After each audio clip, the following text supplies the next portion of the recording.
Rahayu, saudara-saudara sekalian Tosanaji Nusantara. Jumpa lagi dengan saya Joko Supriyadi dari JS Collection Kris Arijana Jakarta.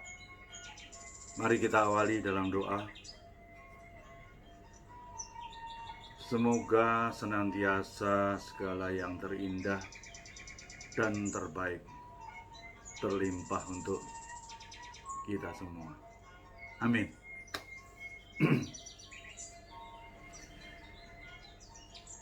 Di awal perjumpaan ini, setelah doa, saya ingin tambahkan sebuah tip agar ada suatu makna dalam setiap perjumpaan.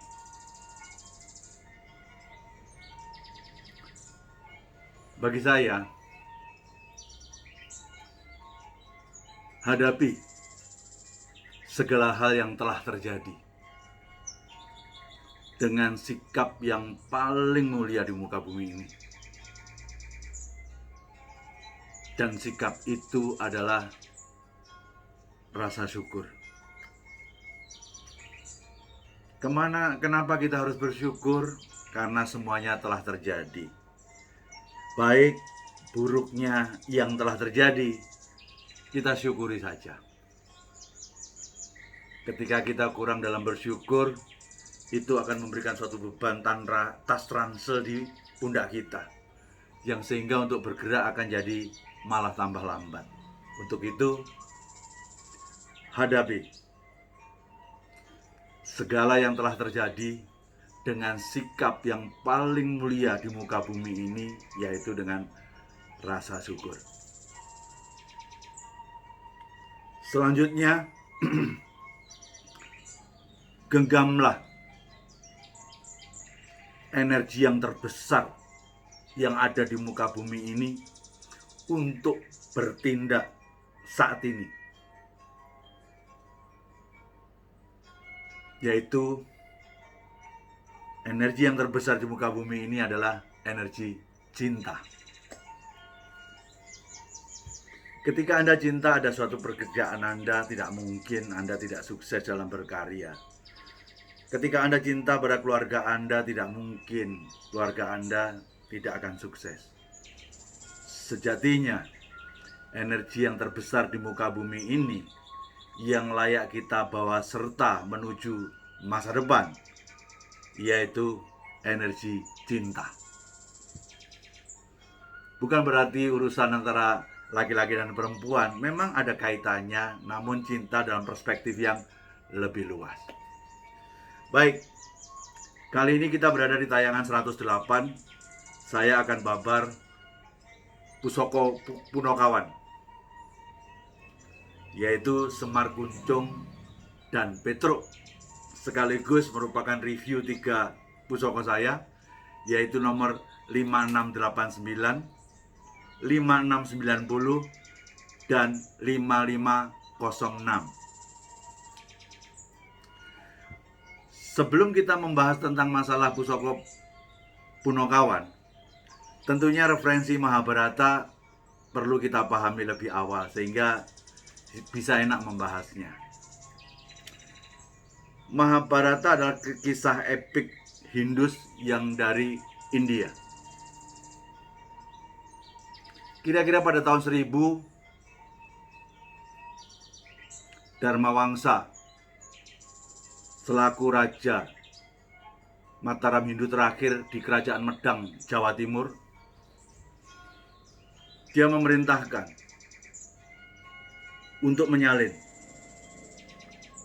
Mahabharata yang dari India untuk diselaraskan dengan pemahaman yang ada di Nusantara.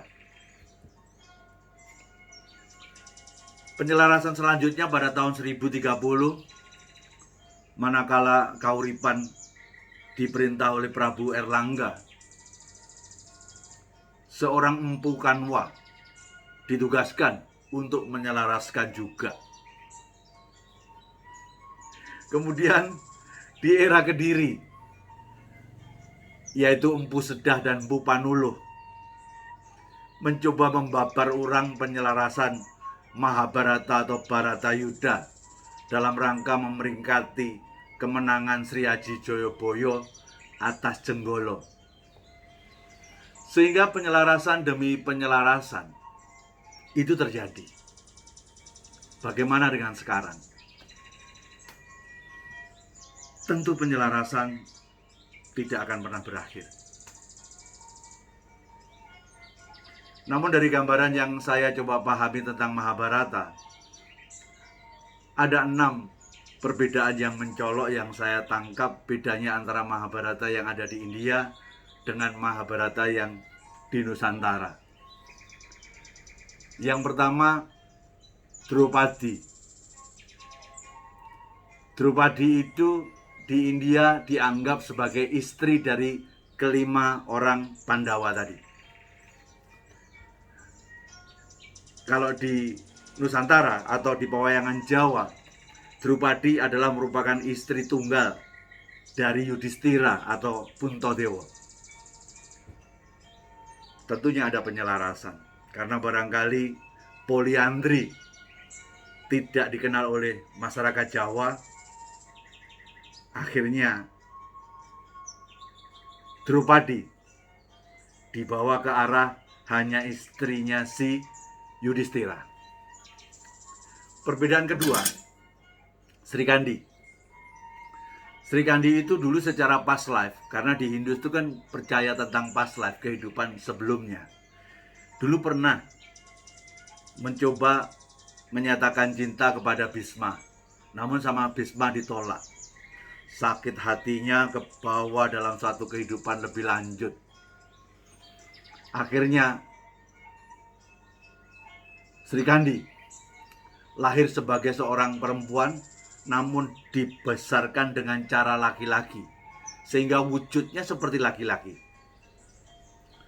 Dalam akhirnya pertempuran dengan Bhisma, ujungnya kalau yang di India, Bhisma dibunuh oleh Arjuna dengan bantuan Sri Kandi.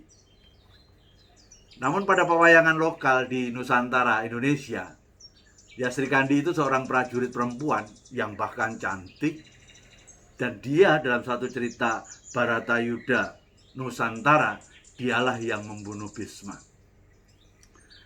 Perbedaan ketiga adalah sosok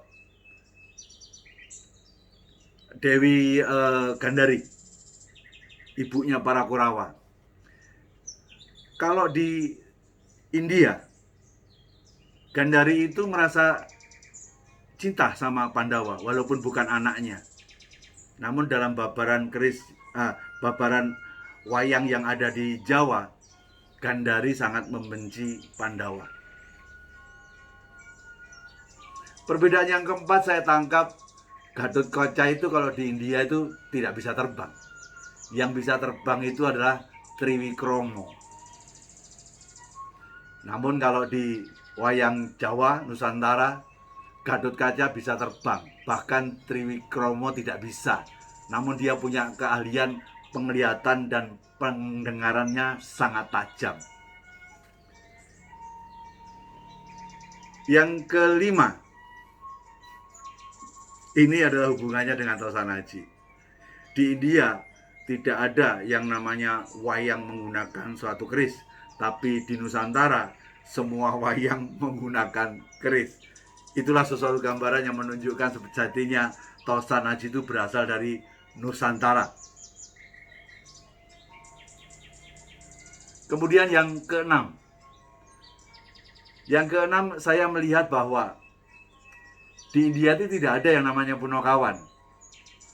Namun kalau di Nusantara atau Jawa, wayangnya ada Punokawan sebagai pengasuh atau pembimbing para kesatria. Di pihak Kurawa ada pembimbing namanya Togok dan Belung. Kalau di Pandawa, ya tentunya kita tahu Punokawannya Semar, Gareng, Petruk, Bagong. Nah, terkait dengan masalah perbedaan yang keenam Punokawan ini, hari ini saya coba tampilkan kepada Anda sesosok dua keris besar saya, ya inilah Semar Kuncung.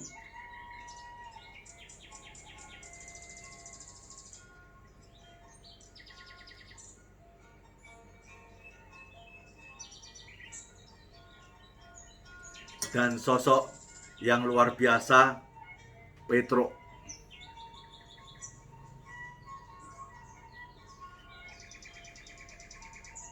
Lihat juga besinya serta pamoranya.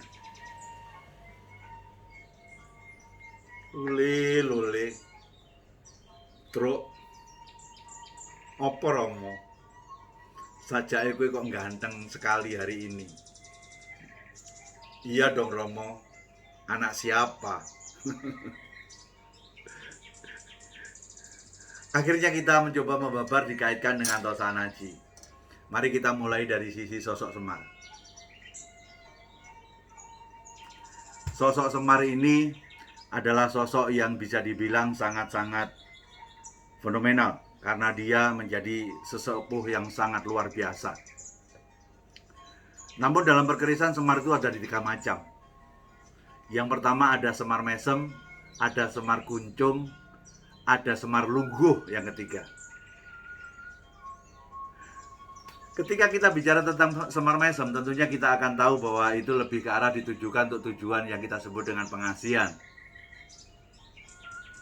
Namun ketika kita bicara Semar Kuncung yang seperti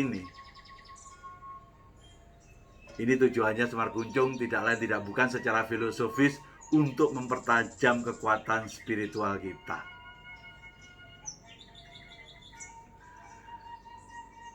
Barangkali banyak orang yang tidak tahu tentang Semar Lungguh itu seperti apa. Semar Mesem ya seperti dalam pepayangan dia berdiri. Semar Kuncung juga berdiri tapi ada kuncungnya yang panjang ke atas. Namun kalau pengen tahu yang Semar Lungguh, ini semarnya yang seperti ini. Dia hanya seperti sedang duduk saja. Dan bahkan ini uniknya Semar Lungguh, luknya luk 1.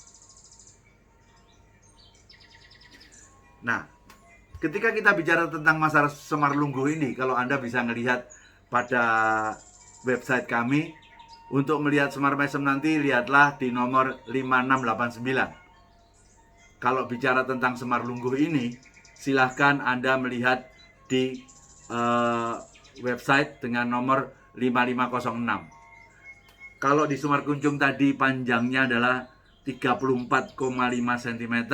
Kalau yang namanya Semar Lungguh luk 1 ini panjangnya cuma 20,6 cm. Keleng Tangguh Pasundan. Sehingga dari babaran keris kalau kita melihat sosok Semar, ada Semar Mesem untuk tujuan pengasihan, ada Semar Kuncung untuk mempertajam kekuatan spiritual kita. Dan tentunya kalau melihat tentang masalah gaya, menjadi sesuatu susah karena ricikannya tidak ada satu pakemnya. Saya hanya melihat dari sisi pamornya, kelihatannya banyak titik-titiknya terkategori pamor wasuta. Tinggal melihat menangkap dari sisi material, baik besi maupun pamornya, lebih ke dalam era Pajajaran. Namun kalau Semar Lungguh Keleng ini memang nampaknya jauh lebih tua.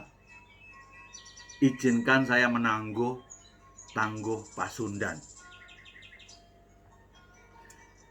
Demikianlah gambaran tentang yang terkait dengan masalah Semar.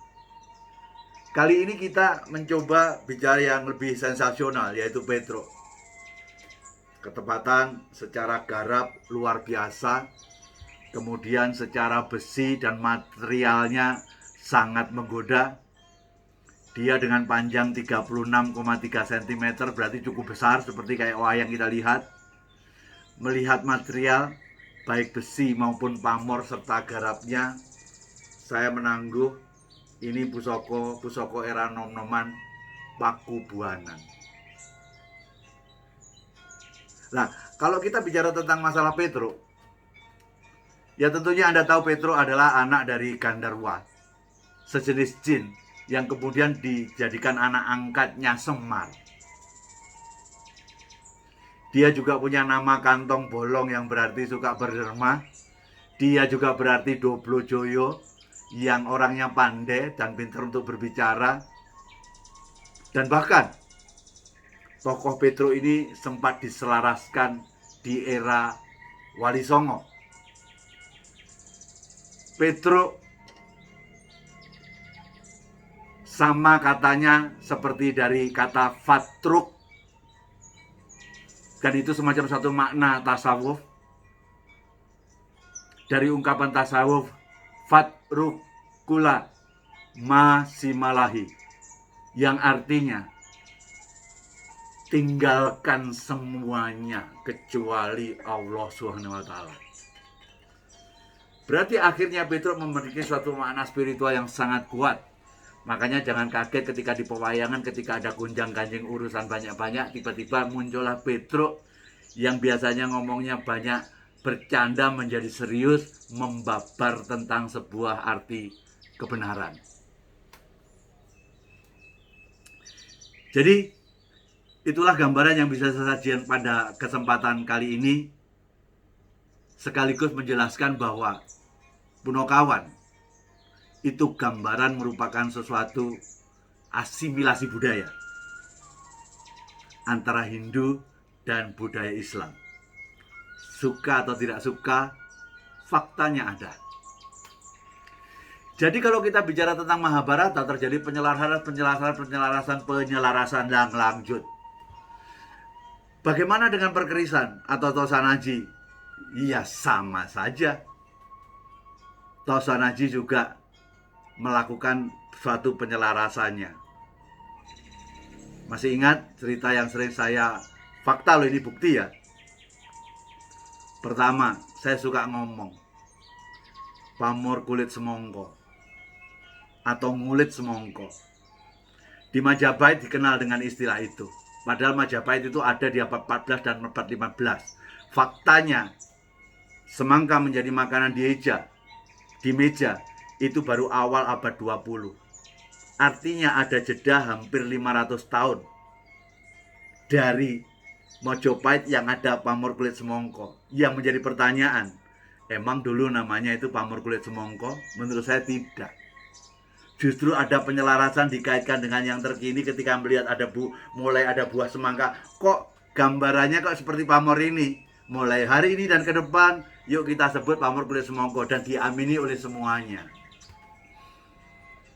Jadi buat saya penyelarasan juga terjadi di Tosanaji.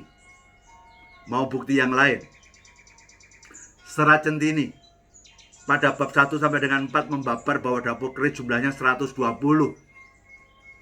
Pada era PB9 melalui bukunya Pak Lumintu, Anda akan melihat jumlah dapur udah berkembang sekitar 200-an 50-an lah.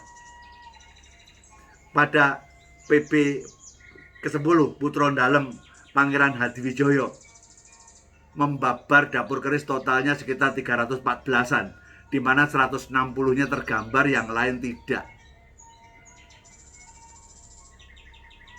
Jadi penyelarasan terjadi. Apalagi dengan yang namanya kesinengkeran masa lalu. Sampai kita pun juga buta, keris nyampu gandring, Bromo setan kober yang 450 tahun yang lalu belum terlalu lama untuk ukuran sejarah. Namun ketika ditanya, luruskah kerisnya, looknya suka, orang pada tidak paham.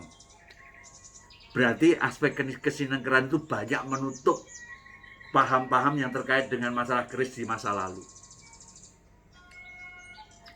Bahkan masa lalu itu banyak orang menyinengkerkan keris dengan cara gonjonya itu diganti gonjo wulung yang hitam. Karena orang kalau pintar berkeris, melihat gonjo saja ketahuan kerisnya itu look atau lurus. Kemudian pamornya ada, apa itu? Kalau kelihatan yang ada di gonjo, akhirnya harus disinengkerkan seperti itu. Lah kalau sudah seperti itu, layakkah kita mengatakan saya seorang ahli Tosanaji? Maaf, saya sangat yakin tidak ada ahli Tosanaji. Karena semua orang kebanyakan mengembangkan ilmu kira-kira. Tinggal dikaitkan dengan catatan orang bule namanya Groneman, dikaitkan ini dan lain sebagainya. Saya yakin akibat kesinengkeran dan fakta-fakta terjadi suatu penyelarasan.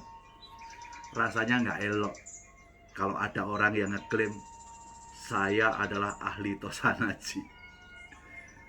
Dan kalau Anda ingin mengerti lagi, di masa lalu, seorang itu dianggap ahli tosanaji itu. Kalau ahli dalam 3 hal, dia paham tentang ilmu tangguh, dia paham tentang ilmu tayuh, dia paham tentang ilmu tajek. Ketika dia ahli di ketiga-tiganya ini disebut sebagai ahli keris. Sedikit referensi untuk Anda barangkali untuk tajek. Tajek itu ilmu untuk menilai karakteristik atau sifat atau tuah serta manfaat goib dari sebuah tosanaji, atau bahasa Jawanya angsar.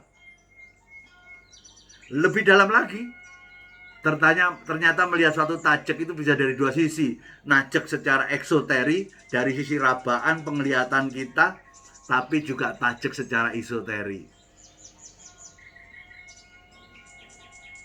Sehingga buat saya, jangan bilang jadi orang yang paling pintar di tosanaji. Karena menurut saya biasanya orang yang ngeklaim paling pintar di tosanaji, menurut saya biasanya malah nggak pintar. Makanya kan saya selalu ngomong, saya bukan ahli tosanaji, saya hanyalah seorang pemerhati tosanaji. Dan yang lakukan saya sekarang ini bukan mengedukasi, itu fungsinya ahli. Saya sekedar sharing pemahaman saya tentang tosanaji.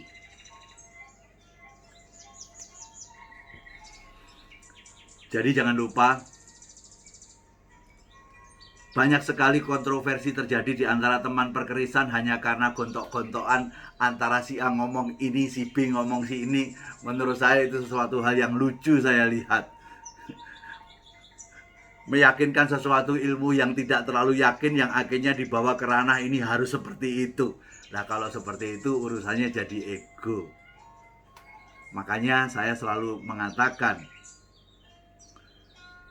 belajar terus berkeris itu bukan untuk menjadikan diri kita seorang ahli perkerisan. Belajar berkeris itu hanya ingin untuk menumbuhkan tambahan rasa cinta kita terhadap tosanaji. Kecintaan kita akhirnya untuk mencoba memiliki sebilah tosanaji. Diharapkan kemudian tingkah laku kita berubah setelah punya tosanaji, karena kita akan diatur oleh kaidah-kaidah yang adiluhung yang ada di dalam filosofi tosanaji. Sehingga semakin lama orang belajar berkeris, egonya semakin turun, tidak malah naik ke atas langit yang mengatakan dia adalah yang paling ahli, paling ngerti tentang tosanaji. Jadi sama seperti padi, harusnya semakin pinter tambah menunduk, tidak malah ego naik tinggi. Anda mau bukti lagi? Keris sejatinya bukan senjata untuk membunuh orang lain, tapi membunuh diri kita sendiri. Yang kita bunuh siapa? Ego pribadi kita. Karena diduga egolah yang membuat kita tidak dekat dengan Tuhan kita. Karena Tuhan bersembunyi di balik ego kita. Kita bersihkan, perjumpaan dengan Tuhan akan terjadi. Jadi ingat statement saya. Tolong direnungkan. Ada ego, Tuhan tidak ada. Jadi konsep manunggaling kalau Gusti itu akan terjadi manakala kamu bisa meluruhkan seluruh ego-ego kita. Ketika sudah lepas, Tuhan bersama kita. Atau barangkali Anda nggak ngerti maksud saya kalau ngomong ego itu ya. Kalau ego itu sebenarnya yang saya bicarakan itu adalah kemarahan, kesombongan, sifat iri dengki. Itulah yang sejatinya menjauhkan diri kita dari Tuhan. Jadi harapan saya, ya silahkan kalau memang tidak sesuai. Harapan saya, Ketika zat yang maha agung kita kenal sebagai Tuhan atau sebutan apapun menurut Anda sesuai dengan istilah agama Anda, yang jelas orang semuanya sudah percaya ada zat yang maha agung dikatakan Tuhan. Oleh agama A disebut apa, agama B disebut apa, di C disebut apa.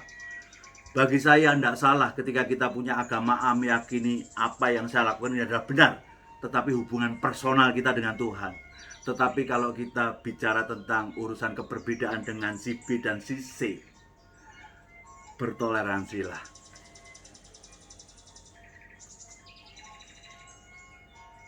Kalau kita anggap zat yang maha agung seperti Tuhan tadi, saya anggap sebagai Tosanaji, sama. Kalau bicara Tosanaji, orang meyakini Tosanaji dari sisi secara benda seni tok, eksoteri 1, eksoteri 2, atau yang lainnya. Buat saya, kalau Anda yakin itu benar, yakinilah secara personal hubungan Anda dengan Tosanaji. Namun terhadap sesama yang berbeda pemahaman, bertoleransilah. Hanya dengan itu, insan Tosanaji bisa guyup, rukun, sampai nanti. Jadi sekali lagi, jangan pernah memaksakan ego, apalagi ngeklaim diri Anda paling hebat. Yang menurut saya biasanya orang itu tidak hebat sama sekali. Untuk itu, mari kita rendahkan ego kita serendah-rendahnya, agar langit Nusantara kita bisa junjung melalui budaya Tosanajinya. Kira-kira demikianlah yang bisa saya sampaikan pada babaran 108 ini. Harapan saya semoga bermanfaat, namun kalau ada yang merasa tidak pas, di skip saja. Untuk itu sebagai penutup, selalu jayalah budaya Tosanaji Nusantara. Pastikan budaya ini menjadi tuan rumah di negeri sendiri. Kalau bukan kita, siapa lagi? Kalau tidak sekarang, kapan lagi? Rahayu, Rahayu, Rahayu Sagung Dumadi. Nuwun.